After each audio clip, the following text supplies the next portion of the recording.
September 23rd, 2024. Daily Bread. Passage, 2 Samuel chapter 11, verse 1 to verse 13. Key verse 4. Title, David and Bathsheba. In the spring, at the time when kings go off to war, David sent Joab out with the king's men and the whole Israelite army. They destroyed the Ammonites and besieged Rabbah, but David remained in Jerusalem. One evening, David got up from his bed and walked around on the roof of the palace. From the roof he saw a woman bathing. The woman was very beautiful, and David sent someone to find out about her. The man said, "She is Bathsheba, the daughter of Eliam, and the wife of Uriah the Hittite." Then David sent messengers to get her. She came to him and he slept with her. Now she was purifying herself from her monthly uncleanliness. Then she went back home. The woman conceived and sent word to David, saying, "I am pregnant." So David sent this word to Joab, "Send me Uriah the Hittite." And Joab sent him to David. When Uriah came to him, David asked him how Joab was, how the soldiers were, and how the war was going. Then David said to Uriah, "Go down to your house and wash your feet." So Uriah left the palace, and a gift from the king was sent after him. But Uriah slept at the entrance to the palace with all his master's servants, and did not go down to his house. David was told Uriah did not go home.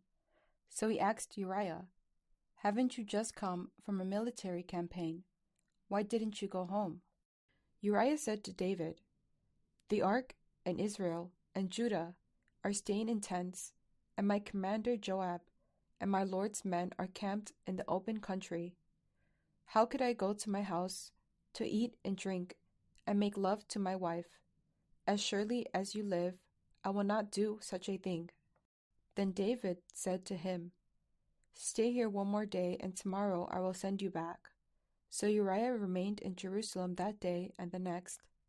At David's invitation, he ate and drank with him, and David made him drunk. But in the evening Uriah went out to sleep on his mat among his master's servants. He did not go home. Daily Bread Message.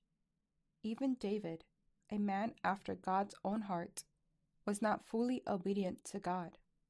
As his encounter with Goliath propelled him upward, his encounter with Bathsheba led to his downfall. But God was faithful to David. In his story, we see ourselves. What led David to such action? There is the obvious temptation of her beauty.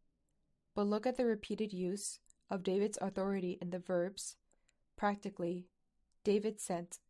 Instead of fighting the war, David sent Joab while he remained. He sent for Bathsheba, sent for Uriah. When David began to think he was in control of his life, knowing what was best, sin had him. But not all things were in his control. Bathsheba sent word she was pregnant. Her husband Uriah, one of David's mighty men, was too loyal to God and to David to abide by David's plot to cover the adultery. David was fully trapped in sin. The story is as old as the Garden of Eden. As we begin to think we can be like God, sovereign over life, Satan has us. Objectively, we might feign disgust. How could David do that? But as we honestly allow God's word to speak to us, we realize none of us is without sin. Prayer.